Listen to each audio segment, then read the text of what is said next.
Syria এবং ফিলিস্তিনের মানুষগুলো কত কষ্ট পাচ্ছে। যুদ্ধ বিধ্বস্ত দেশ সিরিয়াতেও মানুষের অনেক সেখানে রক্ত ঝরেছে, আর ফিলিস্তিনে তো ৭৫ বছর ধরে রক্ত ঝরছে।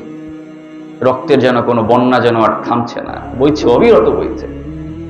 তো দেখলাম একজন বাবা তার সন্তানকে বুকে আগলে ধরে আছেন আর বলছেন, আমার এই সন্তান না খেয়ে এবং শীত বস্ত্রের অভাবে, শীতের কারণে আমার ছোট্ট সন্তানটা মারা গিয়েছে, ছোট্ট একটা শিশু।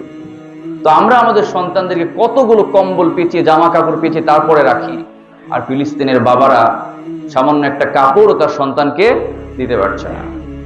গাজা শহরে প্রায় ৯০% বাড়িঘর সব ধ্বংস হয়ে গিয়েছে।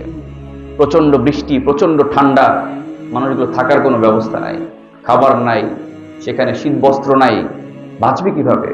সিরিয়ার শিশুরা কষ্ট পাচ্ছে, হাহাকার আর হাহাকার, এর জন্য কোনো শেষ নাই, কেউ যেন দেখারও নাই। তো মানবতা আজ ধুকে ধুকে কাটছে, সারা পৃথিবীতে কাটছে, বিশেষ করে মুসলিম দেশগুলোতে, সিরিয়া, ফিলিস্তিনে, ইয়েমেনে কাটছে, লেবাননে কাটছে, লিবিয়াতে কাটছে। তো প্রিয় ভাইয়েরা, আমরা চাই যে মুসলিম যে নেতৃবৃন্দ রয়েছে তার অবশ্যই এ সমস্ত অসহায় মুসলিম দেশগুলোর মানুষের দিকে তার নজর দেবে। আল্লাহ সে বুঝটা তাদের দান করুক বলে আমিন।